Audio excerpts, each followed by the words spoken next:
San Francisco, 1968, a city known for its iconic Golden Gate Bridge, its steep rolling hills, and its vibrant cultural scene. The city was a melting pot of ideas and movements, a place where the old world met the new in a dazzling display of creativity and freedom, a time of peace, love, and cultural revolution. The streets were alive with the sounds of music and laughter, as the hippie movement took hold, spreading messages of peace and love. People gathered in parks and public spaces, celebrating life and the promise of a better future. But a darkness lurked beneath the vibrant facade. As the sun set and the fog rolled in, the city transformed. The same streets that were filled with joy and music during the day became shadowy and foreboding at night. Hidden in these shadows was a menace that would soon grip the city in fear. A shadow fell over the city, cast by an unseen predator, the Zodiac Killer. His presence was like a dark cloud, spreading dread and uncertainty. He was a phantom, striking without warning and disappearing into the night, leaving behind a trail of terror. His name alone was enough to send chills down the spines of even the bravest souls. The newspapers were filled with stories of his gruesome acts, each more horrifying than the last. People read these stories with a mix of fear and fascination, unable to look away from the horror unfolding in their city. The Zodiac preyed on young couples, striking in secluded lovers' lanes under the cover of darkness. These places, once havens for romance and privacy, became scenes of unimaginable horror. The fear of the Zodiac turned these quiet spots into places of dread, where every shadow seemed to hide a threat. His weapon of choice varied, from handguns to knives, each attack more brazen than the last. The unpredictability of his methods added to the terror, as no one knew what to expect. Each new attack brought a fresh wave of fear, as the city realized that the Zodiac could strike anywhere, at any time with any weapon. The killer seemed to vanish into thin air after each gruesome act, leaving behind a trail of terror and unanswered questions. The police were baffled, the public was terrified, and the city was left to wonder who would be next. The Zodiac's ability to disappear without a trace only added to his legend, making him seem almost supernatural. The city held its breath, gripped by an undercurrent of fear. The once bustling streets were now filled with anxious faces, as people looked over their shoulders, wondering if they might be the next target. The sense of community that had once defined San Francisco was replaced by a pervasive sense of dread. The once carefree spirit of San Francisco was replaced with an unsettling paranoia. People began to lock their doors and windows, something that had been almost unheard of in the city's more trusting days. Public places that were once filled with life and laughter became deserted, as people chose to stay indoors, safe from the unknown threat that lurked outside. No one knew who would be next. The Zodiac's random selection of victims meant that everyone felt vulnerable. The fear was palpable, a constant presence that hung over the city like a dark cloud. People went about their daily lives, but the sense of normalcy was shattered, replaced by a constant state of alertness. The Zodiac had become a horrifying enigma, his motives as murky as the San Francisco fog that often blanketed the city. He was a ghost, a phantom that haunted the streets. His presence felt even when he was nowhere to be seen. The city was left to grapple with the fear and uncertainty, as the shadow of the Zodiac loomed large over San Francisco. The Zodiac's reign of terror officially began on December 20, 1968. It was a cold, dark night when the first of his confirmed killings took place, setting the stage for a series of brutal and senseless murders that would haunt Northern California for years to come. David Faraday, 17, and Betty Lou Jensen, 16, were parked on Lake Herman Road, a well-known lover's lane. The young couple, full of dreams and aspirations, had no idea that their innocent outing would end in tragedy. They were enjoying a quiet moment together, perhaps talking about their future, when the Zodiac approached. Their young lives were cut short by gunshots. The scene was chaotic, with shattered glass and blood marking the spot where their lives were brutally ended. The police arrived to find a scene of horror, with evidence of a cold and calculated attack.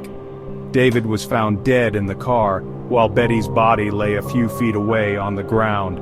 She had tried to run, but the killer's bullets were faster. The community was left in shock, grappling with the sudden and violent loss of 2 young lives.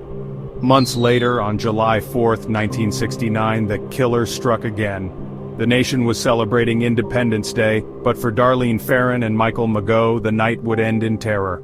The festive atmosphere of the holiday was shattered by the sound of gunfire. Darlene Ferrin, 22, and Michael Mageau, 19, were parked in Blue Rock Springs Park in Vallejo. They were enjoying a quiet evening together, unaware that they were being watched. The Zodiac approached their car with a deadly intent. A man approached their car and opened fire. The attack was sudden and brutal, leaving Darlene mortally wounded and Michael fighting for his life. The darkness of the night was pierced by the flashes of the gun, a stark contrast to the peaceful setting of the park. Darlene died from her injuries, but Michael miraculously survived. His survival was a beacon of hope in an otherwise grim situation. He was rushed to the hospital, where doctors worked tirelessly to save his life. His recovery was slow and painful, but he lived to tell the tale. His harrowing account of the attack provided the first real glimpse into the killer's modus operandi. Michael's detailed description of the attacker and the events of that night were crucial in piecing together the puzzle of the Zodiac's identity. His bravery in the face of such trauma was commendable. On September 27, 1969, the Zodiac resurfaced, this time targeting a young couple picnicking at Lake Berryessa. The serene setting of the lake was about to be marred by another act of violence. Cecilia Shepard and Brian Hartnell were enjoying a peaceful afternoon, completely unaware of the danger lurking nearby. Cecilia Shepard, 22, and Brian Hartnell, 20, were bound and stabbed multiple times by a man wearing a hooded costume emblazoned with a strange symbol. The attack was methodical and terrifying, with the killer taking his time to ensure his victims were incapacitated. The symbol on his costume would become infamous, a chilling reminder of his presence. Cecilia tragically succumbed to her wounds, while Brian bravely survived to recount the horrifying ordeal. Brian's survival was nothing short of miraculous. He was able to provide valuable information to the authorities, describing the attack in detail and giving them more clues about the Zodiac's methods. The final confirmed victim was Paul Stein, a 29-year-old cab driver. Paul was simply doing his job, driving a passenger through the streets of San Francisco, unaware that his fare would be his last. The randomness of the attack added to the fear and uncertainty that gripped the city. On October 11, 1969, Stein was shot in the head while driving a passenger in San Francisco. The attack was swift and deadly, leaving Paul with no chance to defend himself. The city streets, usually bustling with life, were now the scene of a gruesome murder. The killer vanished into the night, leaving behind a chilling clue, a piece of Stein's blood-soaked shirt. This macabre trophy was sent to the police, taunting them and showcasing the killer's audacity. The Zodiac's ability to disappear without a trace added to the mystique and terror surrounding his identity. The city was left in a state of fear, knowing that the killer was still out there, watching and waiting for his next move. The Zodiac Killer was not content with simply claiming lives. He craved notoriety, recognition. His reign of terror in the late 1960s and early 1970s was marked not just by his brutal murders, but by his insatiable need to be acknowledged and feared. This need drove him to engage in a twisted form of communication with the public and law enforcement, a dialogue that was as chilling as it was perplexing. He began a twisted dialogue with the public and law enforcement through a series of taunting letters and cryptic messages. These letters were not just simple notes, they were carefully crafted to instill fear and confusion. Each letter was a puzzle, a challenge to the authorities, and a grim reminder of his presence. Beginning in August 1969, the Zodiac sent letters to the San Francisco Chronicle, the San Francisco Examiner, and the Vallejo Times-Herald. These letters were filled with chilling details of the murders, often unknown to the public. The Zodiac seemed to take pleasure in revealing information that only the killer could know, further cementing his identity as the true perpetrator. These letters were filled with chilling details of the murders, often unknown to the public. He described the scenes with a cold detachment, providing specifics that only the killer would be privy to. This not only validated his claims but also taunted the police, showing them how little they knew about his identity. He included pieces of evidence like swatches of fabric from Paul Stein's shirt to prove his claims. These tangible items were a macabre form of proof, leaving no doubt that the letters were from the actual killer. The inclusion of such evidence was a bold move, one that demonstrated his confidence and his desire to play a game of cat and mouse with the authorities. Most unsettling were the ciphers. These coded messages were not just random symbols, they were carefully constructed puzzles that the Zodiac claimed held the key to his identity. The ciphers added another layer of complexity to the case, challenging both the police and the public to decode them.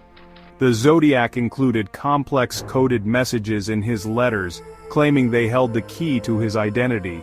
These ciphers were a tantalizing clue, a promise that the answer to the mystery was within reach if only they could crack the code. The challenge was irresistible to many, drawing in amateur sleuths and professional cryptographers alike. He demanded that the newspapers publish these ciphers on their front pages, threatening more violence if his demands were not met. This ultimatum put the newspapers in a difficult position, forcing them to choose between public safety and giving in to the demands of a killer. The publication of the ciphers only added to the public's fascination and fear. The public was both terrified and captivated. The Zodiac's letters and ciphers became a topic of intense discussion and speculation. People pored over the published ciphers trying to decode them, while others debated the killer's motives and identity. The Zodiac had succeeded in capturing the public's imagination, turning his crimes into a dark form of entertainment. While some of the ciphers were eventually cracked, revealing more taunts and boasts, the most complex ones remain unsolved to this day. The decoded messages provided little in the way of concrete clues, often containing more threats and cryptic statements. The unsolved ciphers continue to be a source of frustration and intrigue, a puzzle that has yet to be fully unraveled.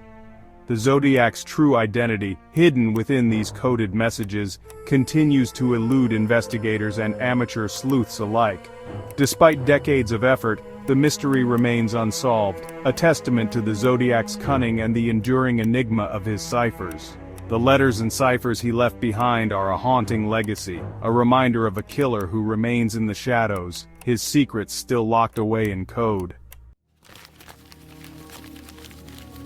The Zodiac Killer's brazen crimes and cryptic communications sparked one of the largest and most publicized manhunts in American history, captivating the nation.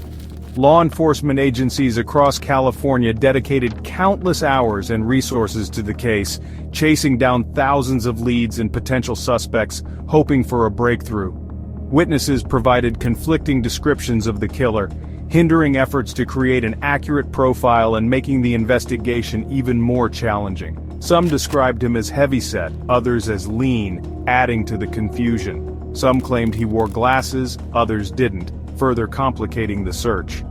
The Zodiac's ability to blend into crowds and change his appearance added another layer of difficulty to the investigation, making him elusive. Despite the intense pressure to catch the Zodiac, the investigation was plagued by miscommunications, dead-end leads, and the sheer volume of information to process, overwhelming the detectives. The killer seemed to be always one step ahead, reveling in the chaos and fear he created, taunting the authorities. As years turned into decades, the trail grew colder, and the hope of bringing the Zodiac to justice began to dwindle, leaving many questions unanswered.